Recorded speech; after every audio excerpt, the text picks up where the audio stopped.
Welcome to another episode of the Law Firm Growth Accelerator podcast. Today, we're going to be talking about another section of the book, Law Firm Growth Accelerator, the 11 Commandments of Marketing. A large portion of the book, what we talk about is client acquisition.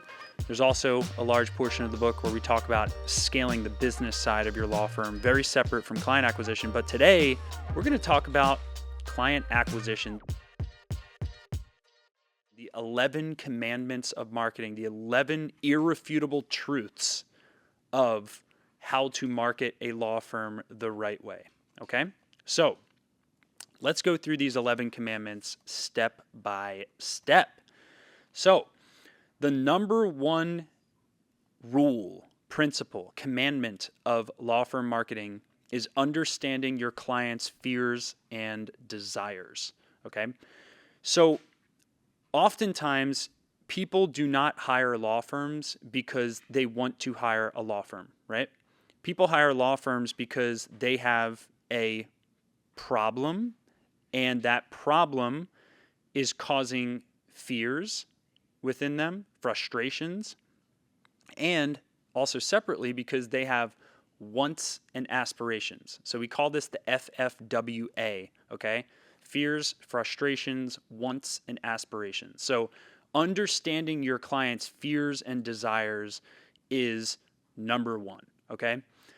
And it's number one because until you can speak to your client's true fears and desires, like all of your marketing is just not going to work as well, okay? So very specific example here is oftentimes, you look at personal injury law firms and they tout all these amazing accomplishments that they've achieved and all these awards they've won. And oftentimes these things kind of go over the person's head, the prospective new client's head, right? For example, most personal injury law firms, they actually target, car accident, law firms, stuff like that. They actually target the lower demographic cohorts for most personal injury law firms, right? So a unknowing consumer, when they are looking to hire a law firm, a personal injury law firm, a contingency fee-based firm, for example, they oftentimes don't know that it's going to be free to them, quote unquote, meaning they don't know it's going to require zero money out of their pocket, right, to hire a personal injury law firm. So you'll see a lot of firms lead with marketing messaging around, you don't pay unless we win, right? Well, that's very important because some clients have a misconception, right, around the fact that they're not going to have to pay money out of their pocket initially to hire a personal injury law firm. Okay, so that firm is getting it, right? They're speaking to the client's real fears, right, around maybe I don't have the money to hire a personal injury attorney, right? And that is a misconception, really. Other firms, they don't even know if they, or other prospective new clients, they don't even know if they have a case, right? So you speak to all these amazing accomplishments and awards you've won and settlements you've won, but the person who's on their computer, doing research on what firm they're going to hire, they don't even know if they have a case. So all the content on your website about how amazing you are, maybe replace it with, do I even have a case? How do I find out if I even have a case in the first place, right? Speaking to those objections, speaking to those fears of a client who may not even hire an attorney, right? In criminal defense, oftentimes you're competing with pro bono, right? You're competing with a public defender. But if you speak to how amazing you are as a criminal defense attorney and you never make any content on, why to not hire a public defender and how it can cost you your freedom, right? You're going to do way better with that messaging than how, touting how amazing you are, because it's going over most people's head, right? They don't know to look for that if their fear is, I don't even know if I have a case, or I don't even know if I need an attorney for this, right? So speak to your client's true fears, frustrations, wants, and aspirations. The best way to do this is integrate it into your intake process. So we've had a client of ours who's been working with us for, I don't even know, maybe 6 years now, 5 or 6 years. His name's Lance Fryrear in Seattle, Washington, and he introduced the FFWA process into his intake process. And at the end of some of his intake calls, he'll actually ask, hey, tell me, out of curiosity, what's your biggest fear around this issue? What's your biggest frustration? And what's your biggest want? And what's your biggest aspiration? And after enough time asking your clients this through the intake process, you'll be able to amalgamate and kind of summarize, like, what are their actual biggest fears, right? And challenge and probe and see what their actual biggest fears are around your practice area. And if you trickle that through your marketing, through the content that you make, you're going to get way more success speaking to clients' fears, frustrations, wants, and aspirations. Number 2, build strategic partnerships and referrals. When I went through a multi-webinar thing, they're all recorded on YouTube, interviewing Jay Abraham, who some call the leader of referral programs, one of the foremost thought leaders on creating referral programs in businesses. He taught me a lot about how to build strategic partnerships and referrals. So this is the number 2 commandment for a reason, because most times strategic partnerships and referrals, they don't cost you a thing, right? So the first way you build, referrals is, and this is most important, is having an excellent service, right?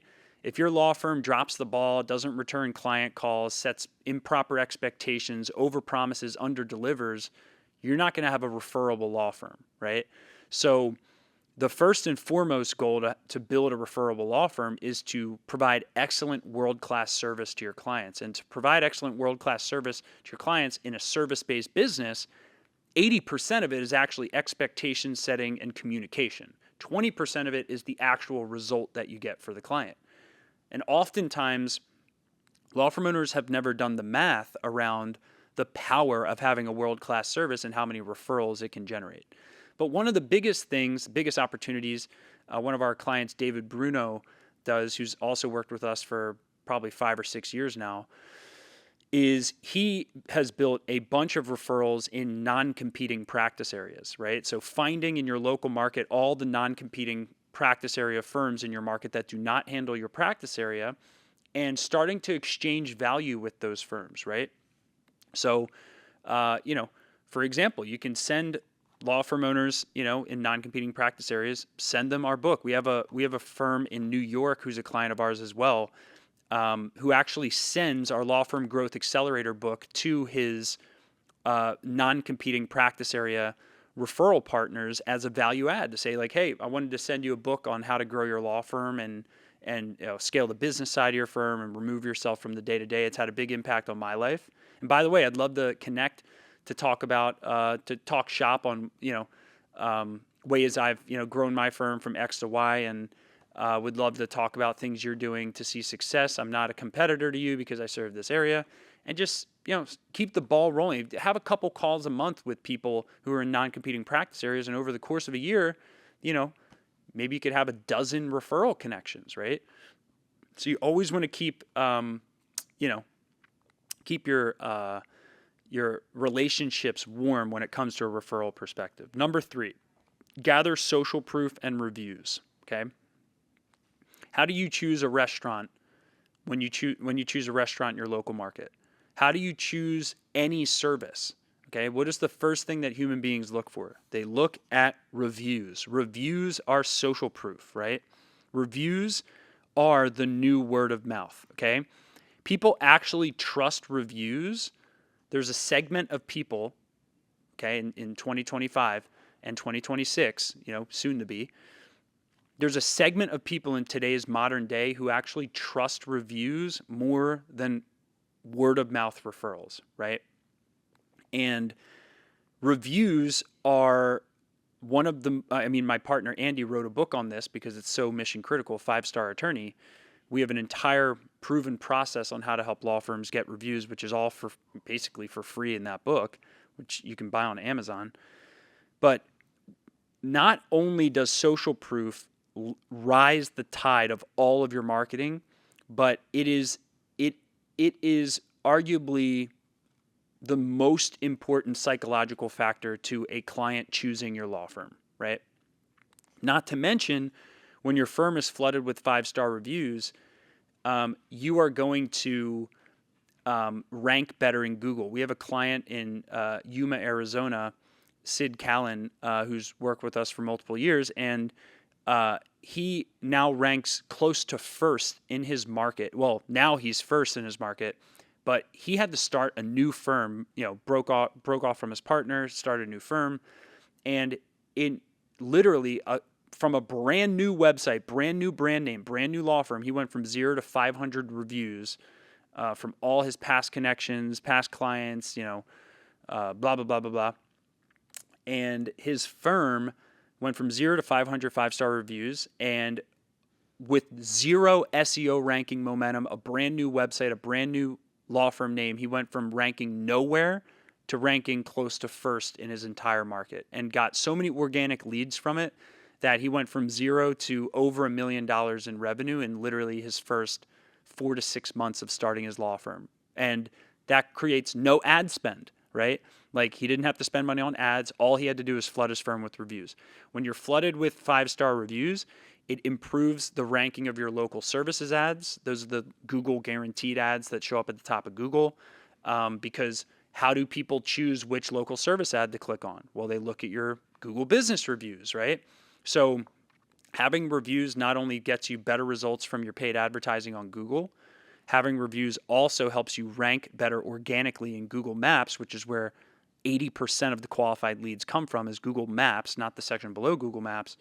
And if someone finds you on social media or some other source, right, or even word of mouth, referrals, they're going to Google your law firm's name and they're going to type reviews. It's one of the most common searches, your firm's name plus reviews. People do this every single day for firms, in your local market, in your practice area. When they type in your firm's name plus reviews, what are they going to see? Oftentimes they're doing this when they're deciding to hire you after their initial consult. And oftentimes they're doing this when they're deciding to call you. They're going to inspect your reviews first. So you must be flooded with reviews. Number 3.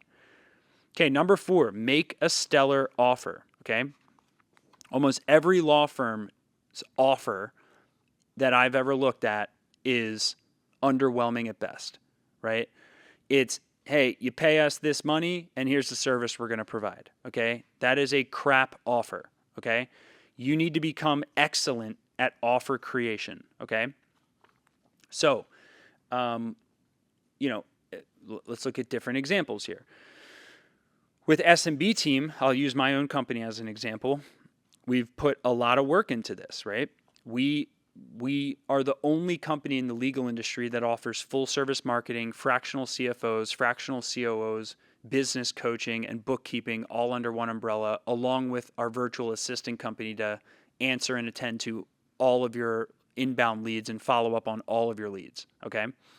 So when we get a prospective new client on the phone, we're able to very clearly convey a unique selling proposition, otherwise known as a unique value proposition, right? We're very easily able to say, hey, we're the only law firm growth acceleration company in the legal industry. We're the only company that's merged world-class forward-thinking digital marketing with business scaling services to help you optimize your sales process, hire A-player employees, and become wildly profitable while removing yourself from the day-to-day of your business. And the combination of these services, nobody else offers in the industry, right? So that's one little trinket of your offer, right? There's also risk reversal. How do you reverse the risk, right? Something we've done before for some of our services is we've said, hey, you pay a deposit and you get a 14-day window to consume our services for free. And if you don't like it at the end of 14 days, we'll refund your deposit, right?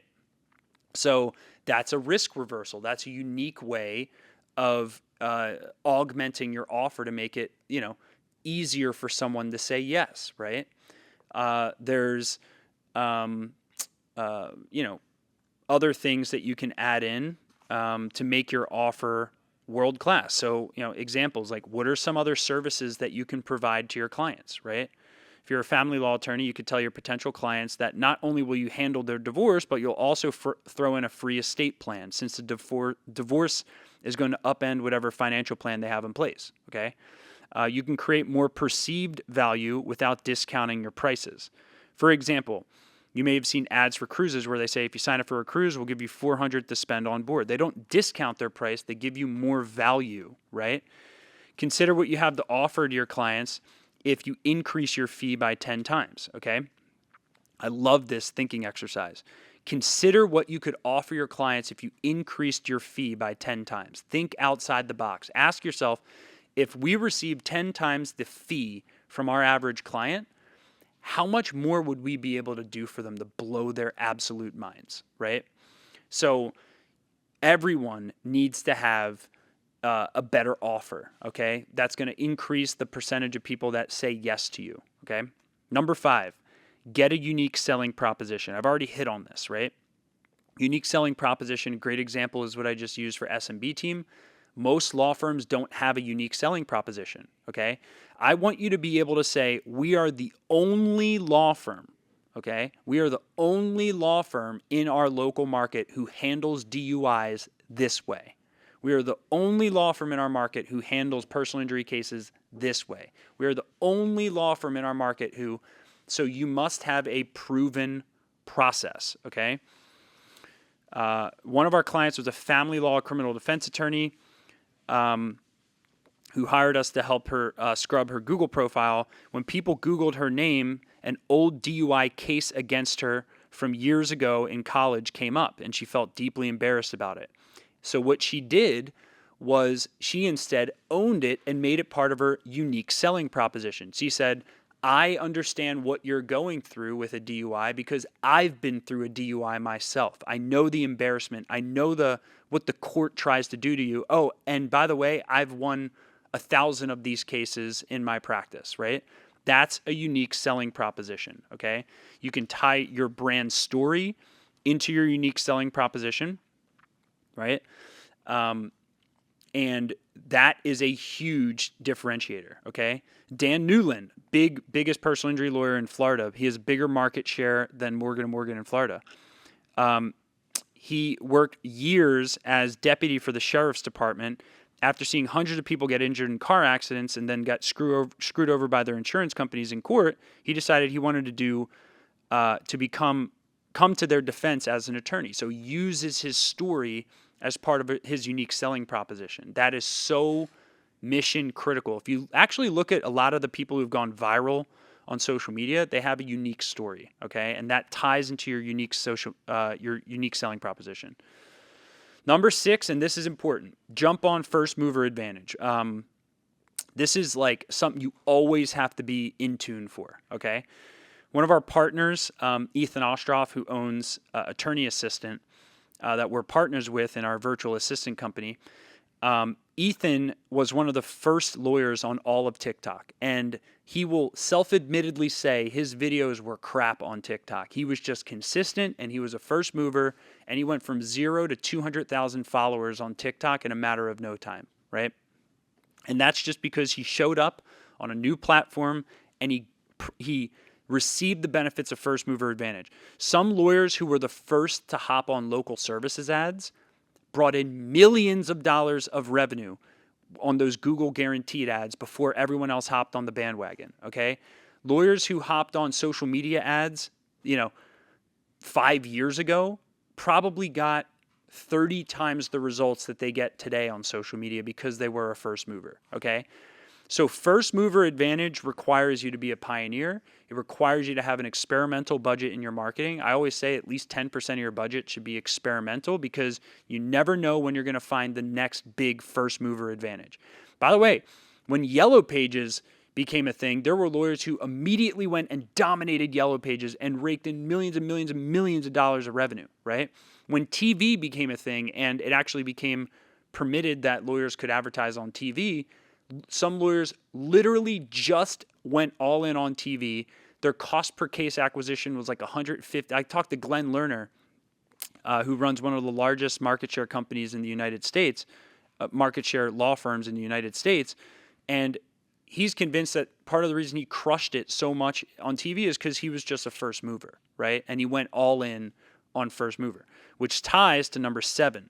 Choose your all-in strategy. What is your all-in strategy? What happens if you don't get there first? Well, in that case, you can still dominate the marketing space by choosing one all-in strategy, okay? Most law firm owners are dabblers, okay? They do a little bit here, a little bit there, a little bit there, but they never really go all in on one platform, okay? The thing that SMB team, my company, has gone all in on is social media ads. It's our dominant strategy. And then we have our follow-up strategies that kind of hum in the background. We have our podcasting strategy like I'm doing right now. We have, our organic content strategy where we post, short form videos on our YouTube, our TikTok, our Instagram channel. We have, our book. That's another strategy that we use. We have lead magnets. We have our Google strategy, but our dominant thing is social media ads, right? Most lawyers do not have a dominant platform, right?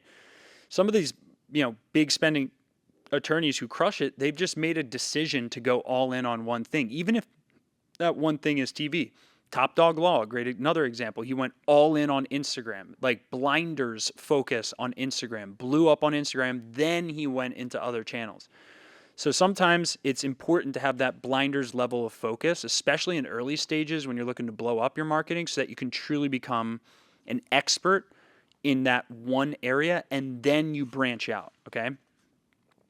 Number 8, follow up religiously, okay? The fortune is in the follow-up, okay? This is a commandment of marketing, okay? Most people are going to see your ads and do nothing. Most people are going to encounter your content and do nothing. If you're a lawyer watching this podcast, most lawyers who ever watch my podcast are going to do nothing, right? So it's my job as a business owner to follow up with them religiously. It's my job to have retargeting ads on social media that follow you around every time you log on to social media, okay? It's my job when a lead comes in to make sure that my sales team follows up on that lead for as long as it takes to get a yes, no, or never talk to me again, right? It's my job because I'm letting my entire company down if I spent money on generating a lead and then nothing happened from that lead. Follow up, follow up, follow up. For every unit of effort you put into getting someone's attention, 1 to 1.5 units of effort should be put into follow up. That's, the only way to get a return on investment, is to turn the people who become aware of your law firm into an actual opportunity. Number 9, find out why they didn't hire you, okay? Follow-up is crucial both before and after you work with clients, okay? But it's also important if they didn't hire you. So send did not hire surveys, okay? This is a great follow-up mechanism. It's an extension of follow-up, but if someone didn't hire your law firm, how often are you asking them, hey, just wanted to ask, why didn't you sign up? Well, was it price? Was it you didn't even know you needed a lawyer? Was it, you hired someone else for X reason? You need to become very curious about this, because if you can solve the reason they didn't sign up with you, you're going to sign up more clients, okay? Number 10, become brand dominant, okay? Brand dominant. We want your brand to become the ultimate uncopyable moat for your business, right? We want your brand to be so well known in your market as the go-to choice that nobody would ever conceivably consider hiring another law firm, okay? So how do you increase brand dominance? Number 1, quantity. Quantity of output. You have to put out a lot of imperfect stuff, okay?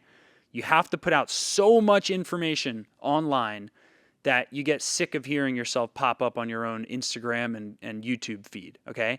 Frequency is so mission critical. Perfection is going to be way, way lower on the list. If you just show up every day on social media, if you just post something a day, one thing a day, you're going to be exponentially more successful than the person who seeks perfection. Consistency, this is, okay, we can be frequent for a month and then we can give up for the remaining 11 months of the year, right? So consistency is the second most important principle. I'm going to show up every day and I'm going to keep showing up every day for an entire year. And the outcome you get from this is omnipresence, right? Omnipresence is when you become the choice in your market, not just a choice in your market. But we want your brand to be so strong. Now, how do you get frequency? Well, if you don't have time but you have money, a lot of lawyers just spend millions of dollars on TV ads, radio, billboards, blah, blah, blah, blah, blah, with very unintentional ads that are like, promotions, right? And that's one way to stay frequent and consistent. So you tackle the first two, right? But if you don't have the budget, the only other way you can replicate that is on social media, either social media ads or organic. And number 11, last but not least, track ROI as a whole. This is probably where the biggest mistakes happen once you start spending money and time on marketing. The biggest mistake is not understanding that we are in a multi-channel environment, okay? If someone finds you on Instagram or YouTube or TikTok or an ad, or finds you on Google or finds you on a Google advertisement, most times, I'm talking 90% of the time, they are not going to immediately pick up the phone and call you, okay? So if I spend $1 on a Google ad, as an example, someone clicks my Google ad, becomes aware of my law firm, okay, but they don't pick up the phone and call me. Then the next day they log onto their computer, they type in your firm's name, Joe Schmo Law Firm Reviews, they look up your reviews online, and then they call you through your Google Business profile number or your website number. There's no way to track that lead. I mean, sometimes there's ways to track this, but most times it's untrackable, okay? If they clicked your Google ad and then they come in through another source, you may think, oh, my Google ads suck. I'm not getting results from my Google ads. Well, the person became aware of you through your Google ads, so they actually worked. The person just did more research before they called you. So it appears as though that person came in through, your SEO, but they really came in through your paid advertising, right? So the most important thing to do is to track the return on investment of your marketing as a whole, zoomed out. Take the total amount of money that you spent on marketing or client acquisition as a whole in the last month and compare that to the number of clients you signed up as a whole, total, okay? Referrals, word of mouth signups, internet signups, marketing signups, every single signup. And you divide how much you're spending by how many clients you signed up that month, which gives you your client acquisition cost as a whole. If your client acquisition cost is 3 to 5 times less than how much in an average fee you get from the average client, you're fine. You don't need to freak out about any one platform, okay? You probably need to do more of what you're doing if you're at a 3 or 5 to 1 ROI in terms of average fee per case to your cost of acquisition. So those are the 11 commandments of marketing a law firm from the section in our book of how to grow a law firm. I believe it's chapter 6 in Law Firm Growth Accelerator. If you haven't picked up the book, you can get it on Amazon or just call us and we'll send a copy to you for free. All right. Well, those are the 11 commandments of law firm marketing. Implement them into your firm today, and I'll be excited to see you get exponentially better results from everything you're doing. See you in the next episode.